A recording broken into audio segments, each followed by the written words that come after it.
This is the first episode of the Lionhead Diary. My name's Peter Molyneux. Let me just explain a little bit about what you'll be seeing. We at the Game Developers Conference recently unveiled one of the 3 big features that are going to feature in Fable 2. And that big feature is the emotions that you will be feeling as you play the game. And so, you feeling loved is really important to us. And that's what a lot of this episode is about. Love is that warm, fuzzy feeling you get when you realize that somebody cares about you so much they'll forgive you being a complete arse. Love is very important to me, sort of in my life. I kind of very much like to consider myself a romantic. Love means many things to me. It's family love, erotic love. What people often do is confuse lust with love. Love for pizza, love for coffee. God, I love coffee. Because we deal with love every day in our lives, and it's something we recognise and are very sort of intimate with. If it's faked on screen, it can be very jarring. It can be very obvious that it's wrong, and so it's very difficult to get that right. As we get more processing power, the AI will indeed get more sophisticated, and you'll be able to track a lot more variables, you'll be able to do a lot more with it. And so a lot of the ambitions that we had for Fable 1, which we couldn't quite put in, we are bringing back into Fable 2. Most RPGs are about going off on grand adventures, and Fable's exactly the same in that respect. There's all a very, very big sort of supernatural, exciting, action-oriented storyline. But what we try to do with Fable games is we try to make sure that the player realizes that all the things he does out in the world while he's out adventuring have a really, really big impact on the rest of the world and how the rest of the world sees them. So for us, the love and the respect and the fear, all these factors here are altered each time you go away on one of these little missions. And for us, that makes it a much, much deeper experience than simply going out, bashing a dragon on the head and going, right, I've got 30-something or other points. We'd like to bring the emotion back into it at all times, and love's going to be a very important part of that. In Fable 1, we had you do the sexy expressions and stuff, and they like you more. You give them gifts, they like you a bit more. And we kind of try to build on that. So there's that aspect of it in Fable 2, but there's a lot more to it as well to try and get someone to fall in love with you. And hopefully we'll get the balance right such that if you find one person, the way they talk to you, it slowly builds, and you can tell you're getting there slowly, and I think they'll sort of maybe want you to take them out as well, rather than just giving them gifts. They might want to go for a nice walk with you. That sort of thing is a thing that we're experimenting with to try and get the process of them falling in love with you to be more, more real. What I said at GDC was, I was talking about emotions again, and I was focusing on love, and I was definitely focusing on being loved. And I focused on the dog because I wanted to show the quality that we were putting into the dog in the game. Gamers, casual gamers, everybody who sees that dog, they will say, that's a dog. I understand him. I understand when he's excited, I understand when he's sad, I understand when he's happy, I understand when he's hurt. He looks like a real dog. What we could have done is given you this dog and made him controllable by you. Allow you to send him to places, get him to wait, have him so that you could press a button, he could attack. That would have been the easy thing to do, but no, we've been brave about this. We give you no control over the dog. I don't press a button when I go out with my dog for a walk. I just go out with the dog, and the dog does his thing. And he knows that if I don't like something, he damn well doesn't do it. That's how you control the dog in the game. If you look at the history of other visual media, cinema, for example, the addition of love and sort of emotive content has been a really big deal. If you look at Charlie Chaplin, he introduced emotion into a film called The Kid, and suddenly cinema was elevated to a new form of art. I'm not quite saying we're there yet, but I'd very much like to think that we're kind of in the vanguard of groups who are interested in this side of games rather than sheer thumb candy. We give you no control over the dog. Just think about that a second. No control over the dog. You haven't got a dog button. And a lot of people would say, that's just mad, man. How can I be engaged with something? And what we've said is, you control the dog by playing the game. You control the dog by worrying about you as a hero. I think the very fact you don't control him makes him feel real. Makes him feel like something that has a mind and that has an agenda. And that agenda, first and foremost in that agenda, is his love for you. his willingness to sacrifice himself for you, his need to please you in everything that he does.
Welcome to the second episode of the Lionhead Video Diary. My name's Peter Molyneux. This episode's going to be all about combat. I got into a fight at school and I got my jaw broken. That was pretty nasty.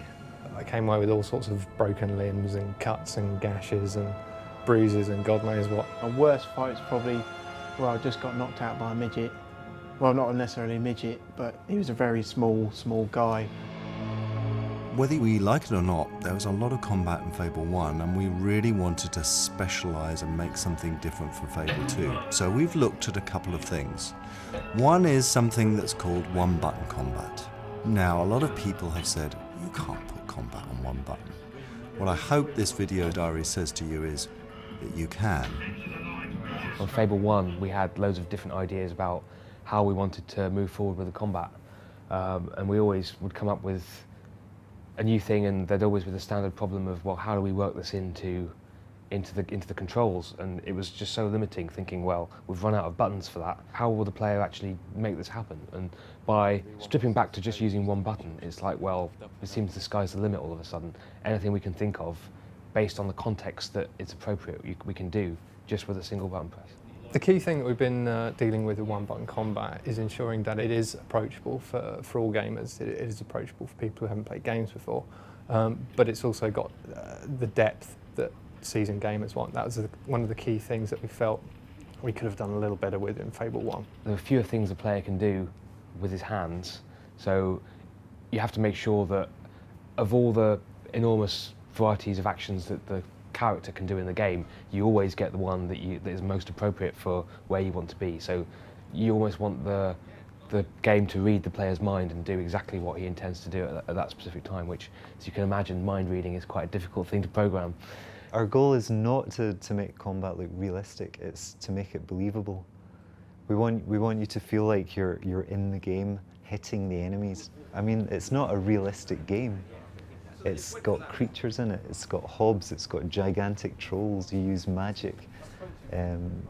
We want the combat to all fit together in this world, and we want the world to be believable. The character in the game, we like to think, is smarter than any character in any game before this, as far as combat's concerned. He always knows where he is, he always knows what's around him, and is going to use all items of the environment that he can to basically cause as much damage to his enemies as possible in the coolest way you can imagine. If you're close enough to the enemy and you press attack, you get to smack their head off a log, which is great. And then sets it up nicely for a finishing move. He's going to the loo.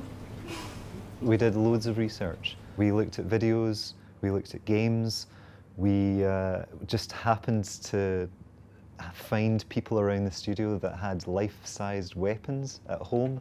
A little bit disturbing.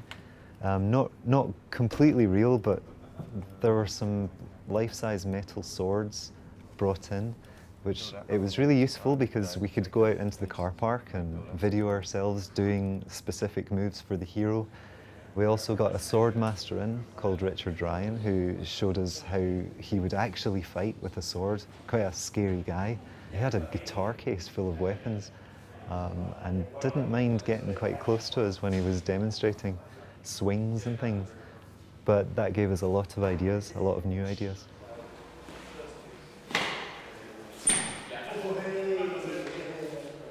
The most important factor in making combat believable is the reaction of the enemy. So when you hit the enemy, if they react in a way that's incredibly satisfying, it's just fantastic. We're looking at perhaps unlocking certain elements of the combat further along down the storyline, so that instead of having everything available from the start, your character becomes more skilled as the story progresses. The most exciting introduction to Fable is the flintlock pistol, which comes with a complete design and style of Fable 2, which is a highwayman. And you know, without highwaymen, you have to have guns. I'm very confident actually that we're going to cover everything that, well, I'll never say everything that a player will want to do, because there's some pretty weird players out there from the mail we get. But you know, I'd say 95% of what people want to do, I think we're going to get in there. Absolutely. When it comes to combat, nothing beats a good old game of English football. Lionhead challenged fellow Microsoft game studio Rare at a recent match. The footy against Rare was fantastic. We really want to try and make it a regular thing, really. Just a regular drubbing that we can dish out to them. How's the match going, Wood? It's going pretty good. Are you winning? We are, with 2-0 up front. Go Lionhead! And just for the record, who won? Lionhead or Rare? Lionhead, wasn't it, I think? Yeah, absolutely. Lionhead.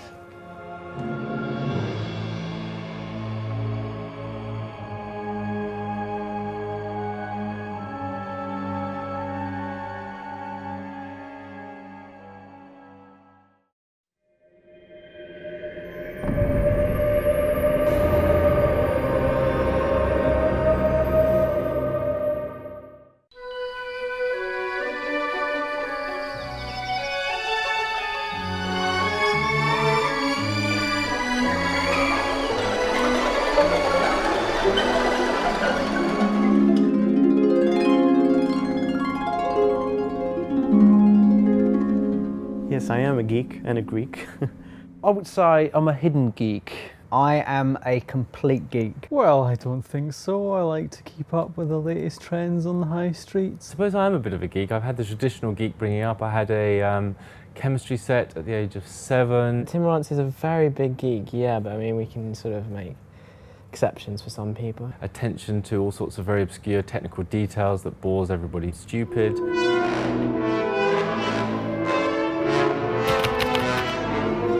CTG stands for Central Technology Group, and the purpose of the Central Technology Group is to create reusable technology that can be used by all of the game teams. If I asked you to build a house and presented you with a big pile of rocks and trees and concrete and so on, the first thing you'd probably ask me for would be the right tools. The specific advantages of CTG within the company for the games is that they can focus purely on the gameplay. They don't have to worry about writing tools again, writing technology again. The tools that we create are in use by the Fable team, and they aren't tools that you can just buy off the shelf. A follow-up project or game will use the same code and tools that we've produced, and they can go straight into making the game and producing cool games for everybody. Currently I'm working on a spline tool. That means splines are basically curves, so I'm trying to make a tool to help people put things on curves. Lionhead has been making these tools and games for the past 10 years, and to celebrate our anniversary, a big fancy dress party was planned. I've taken 2 days off to build my costume, which is Pyramid Head from Silent Hill. I spent so long deliberating whether I should go as the film version, which is a little bit more recognisable, or whether I should be really hardcore and go as the game version, and I kind of bottled out and went for the film version. 4 hours in, and I don't seem to be getting anywhere really, but I might need to go for a little sit down.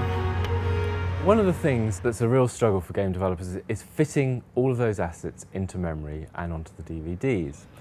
What we've done is develop some compression routines that squashes down the data so that it will fit in the available memory. And we've done this with animations which take up huge amounts of memory uncompressed.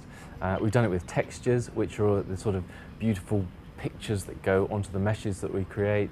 In an animation, which is basically the movement of a character around the world, we've managed to squeeze those down to just 1% of their original size. It just helps the pipeline of the content from the people, the creative people, through to the actual game itself. I told everyone that I was taking some days off to do some charity work. I'll be good. It's going well.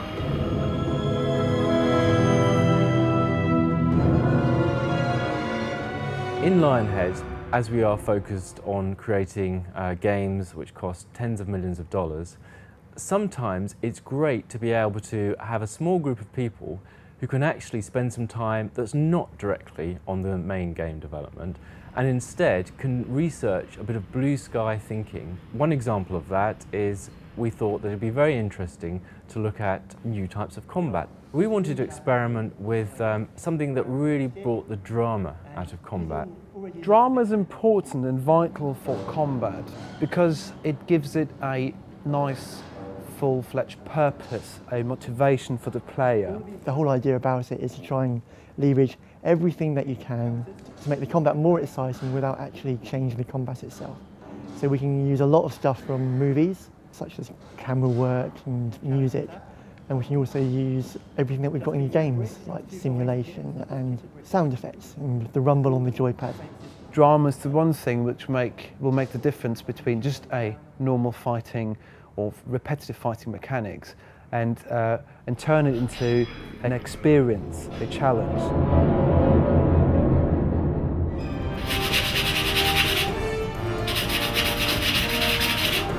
Apart from running out of paint and finding out that this is coming off all over me and my clothes, well, I'm a little bit behind, but I'll just work through the night again. There's a whole range of things that have gone into Fable 2 to help the production of Fable 2 and the game itself. The fog adds a certain sense of atmosphere. Pete thought it was a good idea to actually get a fog machine in. It was quite good fun actually. We put it in a bucket and all of a sudden our bucket was full of mist and we just spent the entire day playing with it. It was great. We used it to get a good sense of how mist moves around and then I believe Peter Molyneux nicked it for his pond at home and he still hasn't returned it. Strange things are afoot in Peter's garden. And it's not just the mystery of the missing fog machine. Lionhead celebrated its 10th anniversary in style. Pyramid Head was in good company with numerous game celebrities in attendance.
What do I hate most about England?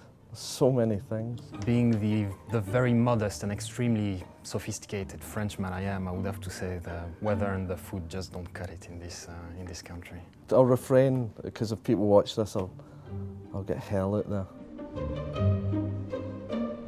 What we do is we design all of the places that you get to visit in Fable 2. We make all the tools that are used for the development of Fable 2. The way we would design an area, this tends to be slightly different depending on the type of area it is. What we start with is the plan. Then what we do is we actually white box it, and that means we, in a very simple art package, we'll just rough it out, get our scale, make sure all the critical dimensions to ensure that the navigation systems will all work. And we do that fairly quickly in a program called SketchUp. That gives us a rough version of a region, which we can give to the artists, and they can take straight into their art package, and then they can make it look really nice. This week we're having a bug blitz, which is something we do now and again. The reason for that is that ever so often the build gets a bit clogged up and messy, and we have some reliability problems. So this week we've decided to have everyone sit down and work through some of the bugs. Unfortunately, Sam, you've come at a really bad time. We've all got major technical issues at the moment and can do no meaningful work. I can pretend to work. I do that all day. Well, what I did at the start when I was asked to put the art style for the game together is I researched every aspect of the art of the game and made sure it was consistent with the design vision for the game. When we were doing the environments, what you've got to do is split up the environment team into architectural and organic for a start. There's definitely people that are more organic than others. Quite a few hippies on the team. Well, currently one of the tasks I'm involved in with Fable 2 is foliage, and that basically means creating all of the green stuff that you see within the game. Any of the flowers, any of the bushes, I have some part in producing, essentially. I think the distinguishing thing about the world of Fable is that there's an introduction of colour. If you look at most next generation games at the moment, though they're beautifully crafted, they seem to be awash with, well, grey. The foliage and the local detail, as we call it in Fable 2, is very much more detailed. We're trying to go for a lot more on every front, really. So we've got a lot more different kinds, we've got a lot more different feels, and generally we've expanded the foliage as much as we could. Well, you know, I work with mainly artistic people, and let's face it, they're never going to be satisfied unless they have one big red button that builds the whole game. So I'd say they are reasonably satisfied, but they're not happy. I'm debugging the particle system and why at the moment the particles are really big and fat and ugly and they don't die out. So right now that's what I'm doing. We do have fast travel now, and even just travelling on foot is different in Albion now. In the first game, the world looked amazing, but it was kind of frustrating because you couldn't go everywhere you wanted to go. Those restrictions have been taken away now. You can go everywhere now. I'm fixing bugs at the moment. Some rather nasty grouping bugs in the editor, which I'm taking some serious investigation. What we have here, we can see that this is the last month. The blue bars show us what's been fixed, and the red ones, all the bugs that have gone in. So the last 2 days we've had a peak there, which is good, which means people are fixing things. The setting for the game, now that it's 500 years on, the idea was that we wanted to incorporate clockwork and get away from the medieval times and more into the age of highwaymen. It's always good to keep people on their toes when they're making the game. If you do the same thing again, it can dry up. We just want to keep everybody on their toes, especially the public as well. Well, for instance, we want our regions to be very dynamic. So it means some quests will show you a region with certain modifications, and we also want to have seasons in there. When we looked at inspirations for the game, we tended actually not to look at games and more to do with beautiful looking films, beautiful forest scenes. I mean, you've got all the martial art films that came out with a hero and what have you, with the swirling leaves going around the characters and all that kind of stuff. The thing with Fable 1 is that we literally had no idea how this game was going to be taken by the public, you know, whether anybody would actually like it. And this time we've got a better idea due to how people responded to Fable 1, so that when we're making Fable 2 we can take the best aspects of it and carry them on, and fix the worst aspects, and hopefully live up to everybody's expectations.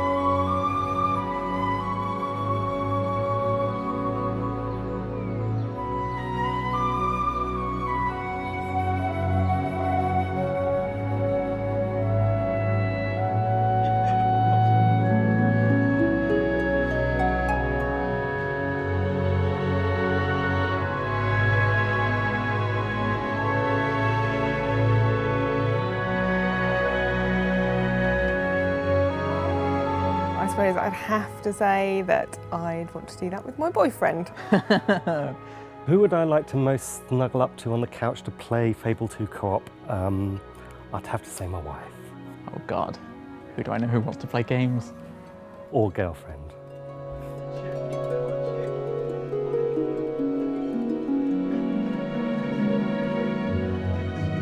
My name's Louise Copley. I'm the executive producer for the Fable 2 team. My name's Neil Griffiths. I am the multiplayer programmer on Fable 2. My name's Alan Wright. My role on Fable 2 is as a coder, and I've been assigned the task of implementing the spells. The magic system in Fable 2 is similar to Fable 1 in you get a range of spells for you to choose when to cast. We've got the good old-fashioned staples, like there's a fire-based spell, there's a lightning-based spell. We've effectively done away with a spell menu so that the longer you hold the button, one of a number of spells can be chosen that you've already pre-set up. For every type of spell, there's two versions of it. There's an area effect, which is where it affects enemies based around your current location in a radial form, or there's a targeted cast, and it all depends on whether you actually point the left joystick at a target or not. I think my favourite spell currently is the lightning spell. As the enemy is being electrocuted, occasionally he'll flash in and out of a skeleton model in good old-fashioned cartoon style.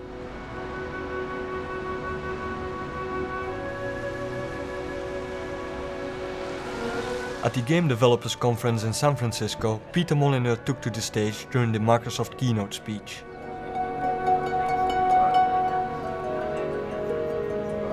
So I come out and say, we talk about Fable 2 features. When I say that line, then we start off with the first pub game demo. It's exciting. It's a big empty room. Somehow that's more comfortable than a big full room.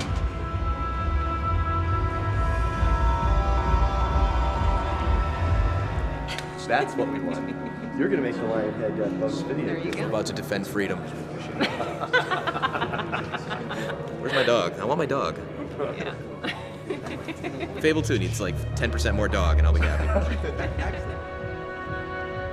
In front of an excited audience, Peter Molyneux announced and showed a big new feature of Fable 2, namely offline multiplayer, or the chance to play co-op with someone else.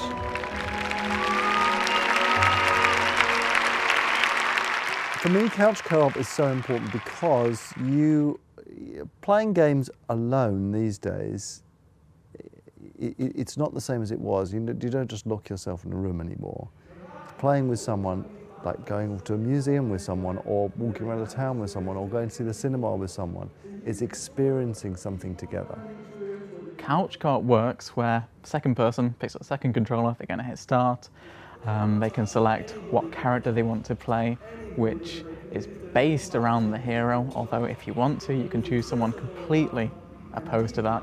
I think it just changes the whole experience because you're involving someone else and you've got companions on your adventure, which I think really adds to the depth of the experience. It's all about making you feel more of the drama. Now, saying that, the problem that always comes is getting two people in the room together at the same time all the time. And that's what I love about Fable 2, is that if your friend's not around, you can still carry on playing. As soon as they walk in the room, you throw them a controller and you carry on playing. The hero will choose how much to split certain things such as gold, experience, so on, with the second person. The second person can then take that shared experience, gold, back to their game, and so they're always increasing their own hero back in their own world. I don't like working for other people, generally, unless I'm paid very well. So I will be the henchman, but you have to give me more than 95% of all the gold earned. It's that simple.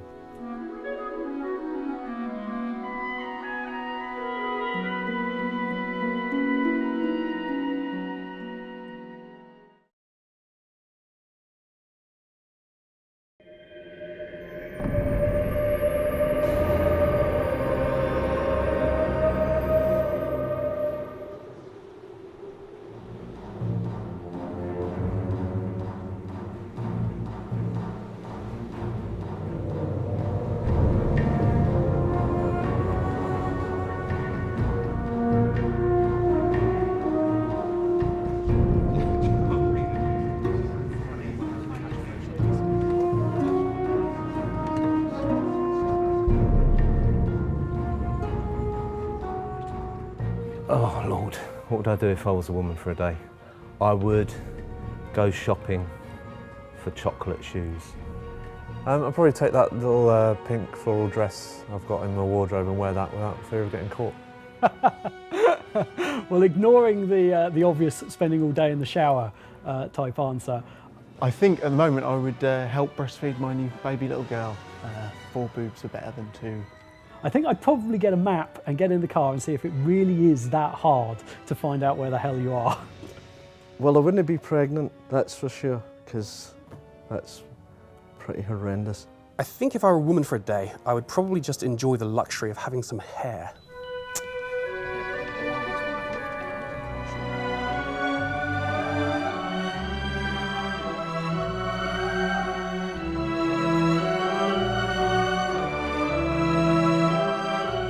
Good piece of concept art should take a basic idea that you've been given and imbue it with all the atmosphere possible.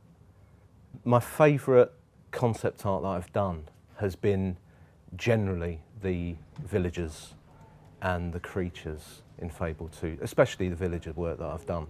I hope I can see my influence in the style of the people in Fable, the style of the creatures. I hope that there's a little bit of darkness and a little bit of weirdness in there that's me. Fitting the world and the characters together is really best handled at the concept stage to make sure that everybody's on board with the general idea.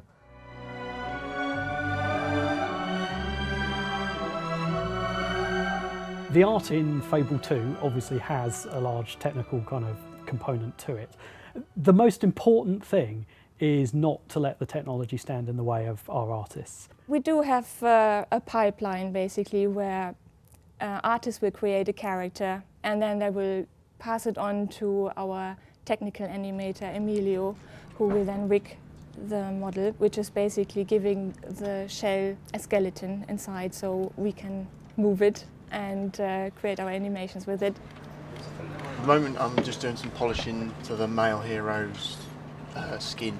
So I'm rendering out from ZBrush skin materials on a high-res mesh. We have a dynamic time of day, and when you start looking at the current generation of consoles and the type of complicated pre-computed lighting that we have to do to make the world feel, really kind of alive, to do that with a dynamic time of day is actually, quite a tricky job. So that's one of the things we do. Also, we allow you to walk from outside straight into a house, pretty much any house in the game. Coping with the lighting and just the sheer amounts of memory it takes to store all of this stuff is really kind of complicated. So there are a lot of key kind of technology choices that really bring the Fable world to life.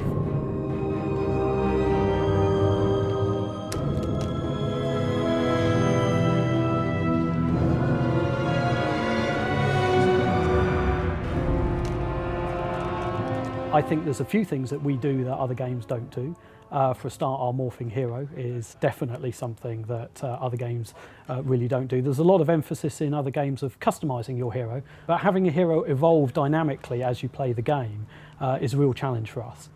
The morphs in Fable 2, are they going to be as extreme as we've hinted at? Yeah, they really are. I mean, you know, we had this technology in Fable 1. We've got grand visions, as anybody who's ever listened to Peter will know. All of the classic morphs from Fable 1 are back, really. So we've got all the strength, the fat ones, the thin ones. We've also got the good and evil ones there, but this time there's kind of another added dimension to it. In Fable 2, we've kind of said, well, that's all very important and interesting and whatever else, but we haven't really measured what you're like as a social individual. We haven't looked to see whether you're, I don't know, are you a gambler? We kind of looked at all the things that people were asking, sort of things like university purity tests. Have you ever kissed anybody? And we're kind of measuring those things throughout the game this time. And our hope is that we'll be able to bring those into the good and evil morphs and add a little bit more depth, so you don't kind of get the same, I'm evil, I look this way.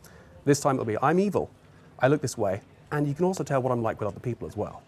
We've still got tattoos, we've got makeup this time round, and obviously the bank of clothing and outfits is far larger than in Fable 1. So all that is customisable, interchangeable, so if you want to wear your chicken hat with your corset and your high boots, you can. You can make the hero look as cool as you want, or you can make them look, you know, a complete fool, the real clown around town.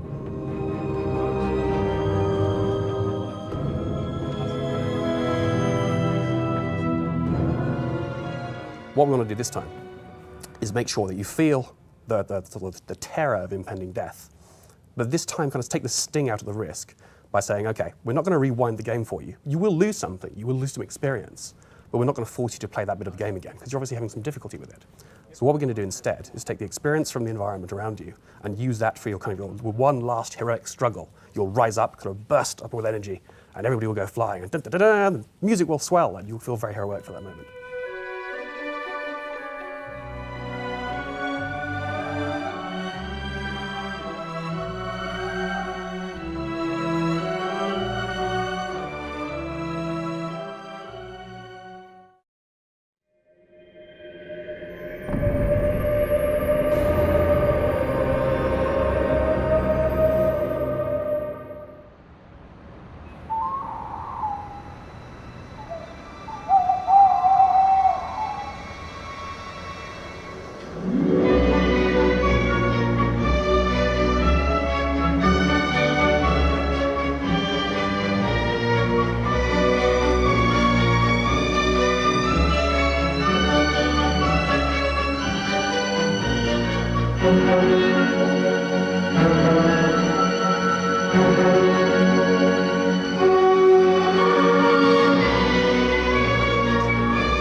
I am the audio director at Lionhead. I've been working in audio for about 15 years.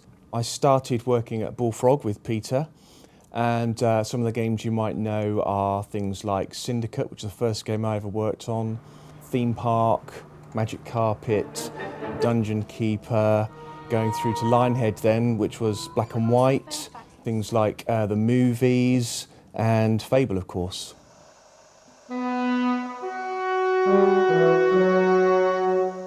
Most of it was recorded with sketch samples, first of all, which we then converted into scores, and the scores were then given to an orchestrator, and the orchestrator then makes those orchestra friendly, and we went over to Bratislava and recorded it all with the Slovak National Symphony Orchestra at the National Radio Hall there, the concert hall.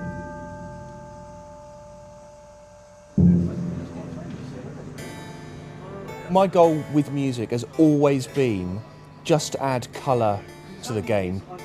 Music should be there as something which is a backdrop to what you're looking at, so that it makes you feel like you're part of that world.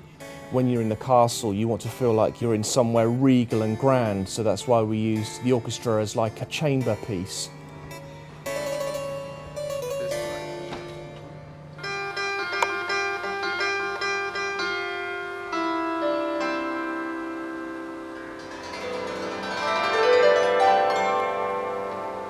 My involvement with the ambient sound effects, with the team we have here, I designed a system whereby we could paint ambient layers onto the actual Fable maps, so that as you're running through a forest, for instance, we painted down a forest theme, and the blending from one ambience to another is quite important. So the technology was laid down first of all. The ambient sound has progressed quite a long way. In Fable 1 we were able to place sounds down on a map, say here is a river, here is a set of trees, this sort of thing, but it was always sort of constrained by the amount of CPU power and memory. So we went back to the drawing board and we found ways of expanding the systems available to the sound designer, the tools, the processes, so we can now take things like, I don't know, say there's a tower over in the distance, we can actually factor that in. So if you want a distant hum that controls that, it's easy enough to actually place that in. The sound designer has that level of control, whereas in Fable 1 we couldn't have done that. Now, in terms of the actual sound design, I obviously have the directorial sort of influence as to what region should sound like, but on the whole I've given the actual placement of those sounds and the design of those sounds to Sound Lab in the States, who are Microsoft's own sound department. My boss, Guy Whitmore. I'm Christopher Malroth. Hello. Director of audio for MGS, and I am the sound design supervisor on this title. New title, we just made it up. Sound design supervisor. Interrupt by self, true. Interrupt by group, true. That's how we make sound effects, we just kind of... This entire game was done with mouth noises. Yeah. Guy did all of the swords. King Song! Christopher did the battle ring. RAR, but actually we pitched it down so it actually sounds cooler. It sounds more like this. There are 9,000. 9,000 sound effects. 9,000 unique sound effects that go into the sound design for Fable 2. In 90 meg? Yeah. That's outrageous. We fit it in 90 It's megs. unbelievable. We just finished the final mix. It's a Friday. No, it's a Friday at. It is now Friday. Yeah, it's Friday. At 12:05 a.m. We just finished the final mix. We hope that everyone is going to enjoy it.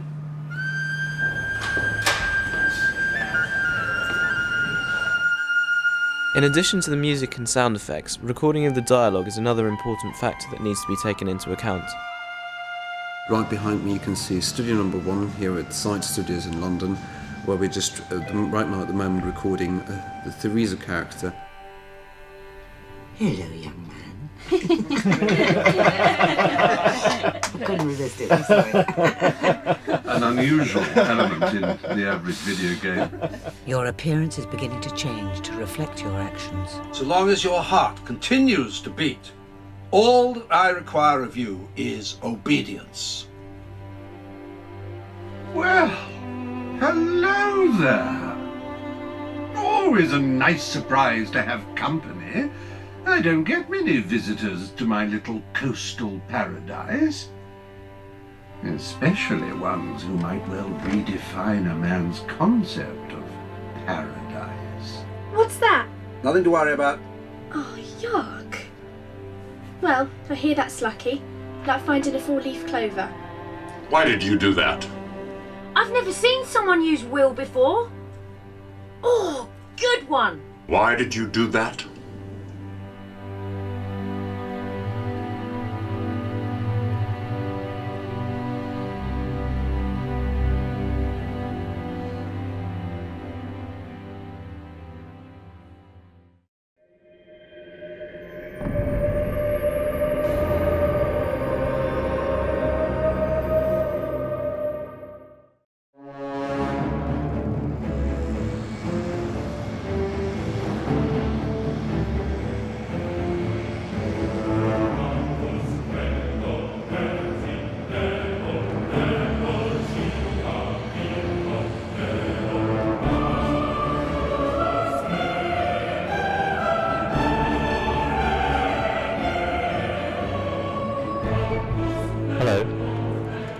During the last days of development, only a few bugs are keeping the game from being finished. These are desperate and yet exciting times. We've got too many We had 14 yesterday, 14 bugs. We came back in this morning and now we had 85. 6. Now we're on 6, according to Jeremy. Might be 56 though. Make up the 6. Yeah, just take the 5 off. Done. Make it 51 stop, bugs. Sam, make it stop.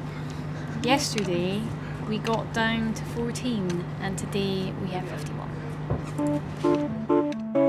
When all the bugs have been cleared, the game is considered to be finished.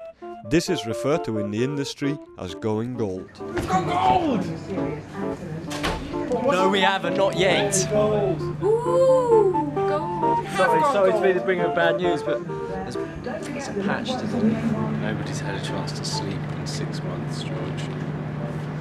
We are writing personal thank you notes to all of the team and we're giving them a hamper to thank them for all the extra hard work that they have been doing for the last few months. I have to say, playing the complete game is a great experience. I love it, and the ending just made me cry. What? It made me weep. How did I feel when Fable 2 went gold? It was kind of very anticlimactic because we were right in the middle of doing the live patch. You wanted to have closure. Yes, it's in the box, it's in the disc, but then on the other hand, we really want to get this out for day one. We really wanted to push for that, and it took so much effort, but I'm so pleased we managed it. And that was the point where I kind of felt, yes, finally done, yes. And then we started working on downloadable content. Never stops. Never stops. As soon as Fable went gold, we were on DLC. DLC is something, you know, we want to do it for the people who like the game. We want to give more content. There were a lot of things we wanted to do in the original, but for whatever reason, you know, time or just because they didn't quite fit, we didn't get a chance to. So we've tried to sort of keep all those ideas on a list and then, you know, make sure that we get to them in DLC. It's a fantastic opportunity to do stuff that you didn't get an opportunity to do in the original game. Knothole Island is a place where the people from Knothole Glade from Fable 1 went to for their various reasons. Knothole Island is an island off the coast of Albion that sort of is separate from the mainland and existed in the first game as well. Knothole Island is a magical island off the coast of Albion where Hera has to go and complete some quests to help the folk who are having a bit of trouble with their weather. If you've completed most of the game, you can probably do the whole of Knothole Island, but if you're only halfway through, you'll only be able to do up to certain points in the island. This island is ruled by magical totems that will change the seasons on the island. You get to Knothole Island via submarine. Gordon, who's a resident of Knothole Island, he's the one who's sent out to, you know, to find a hero, and he comes to Bowerstone Market in a submarine he's built, and he's the one who takes you to Knothole Island. There's going to be things on the island that you can't get anywhere else in Albion. There's a woman called Jessica who runs the mystery shop, the Box of Secrets. She's quite a unique shop. She's quite an interesting character you'll get to know as you play Knothole Island. She's got a face like a badger's backside. I like her. Why are you filming my blue?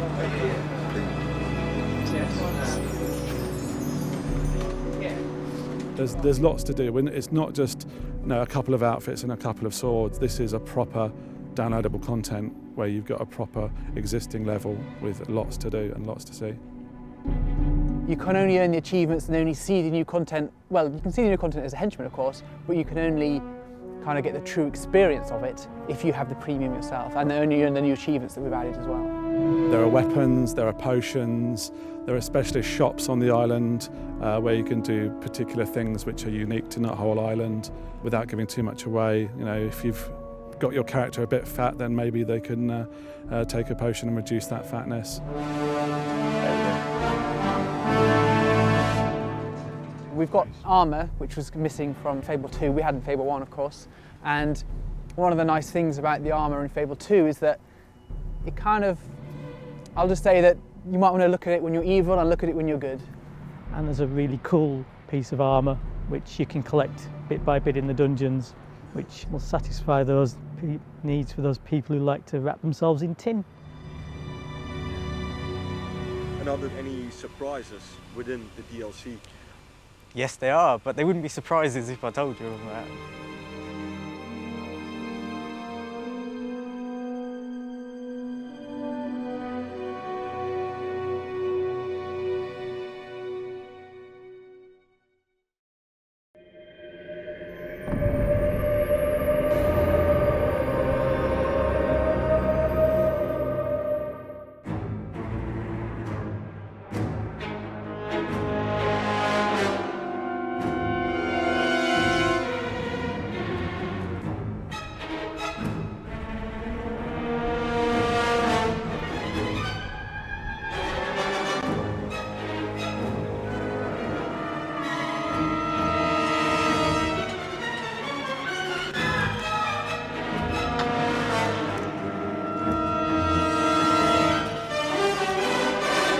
You might not want to capture that, because it's completely empty.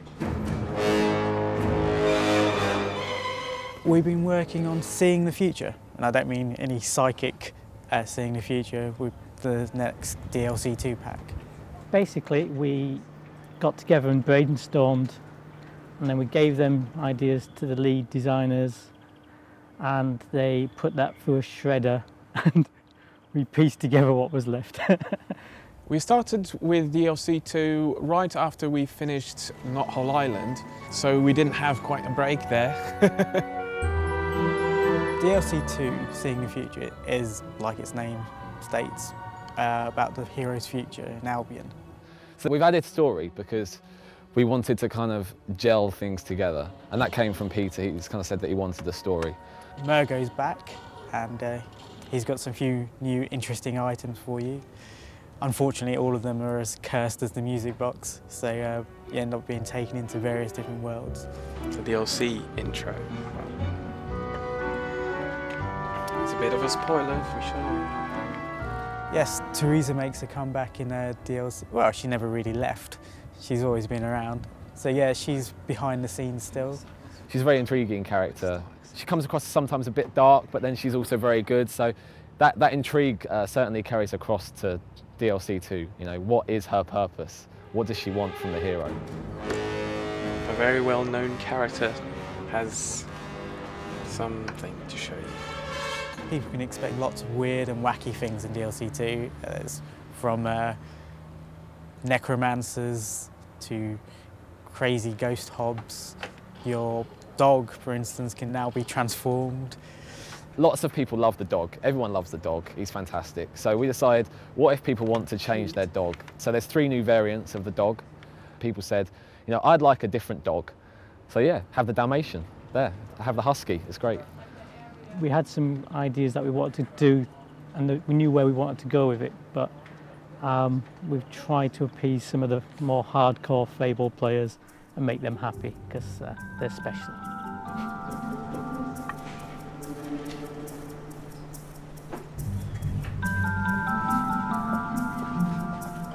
For those that have played Fable 1, they'll recognise, hopefully, Oakvale from that. It's nice to go back to Fable 1. For a lot of the team that have worked on it in the past, it's always like a trip down memory lane, and it's nice to be able to bring that creativity back, and hopefully people will recognise parts, because Wraithmarsh from Fable 2 was Oakvale from Fable 1, but now you're able to see it as it was in between Fable 1 and Fable 2. Well, the new achievements, we wanted to use the full 250 points this time. There's a couple for like secret things, and there's one for completing the core story, but we really wanted them to have a little bit of fun to them as well, so they're more like the Fable 2 retail ones than the DLC 1 achievements. The last thing you do on DLC 2, or the last thing you gain in DLC 2, is a key to a place where you can go and fight countless battles. The Colosseum is definitely one of the most challenging aspects of DLC 2. People said they wanted something just so challenging and difficult. They'd really have to take their time to be a high-level hero. So the Colosseum is balanced around a high-level hero, and it's difficult. I mean, it's still fun, But if you want to be the best in the Colosseum, if you want to get the ultimate prize, as it's called, you'll have to be pretty good at it. The Necromancer, one of the particular quests, we wanted you to have a pretty epic fight with him. I mean, a lot of the boss characters in Fable 2, most players didn't really have much trouble with it. The Necromancer should give people a bit of a challenge.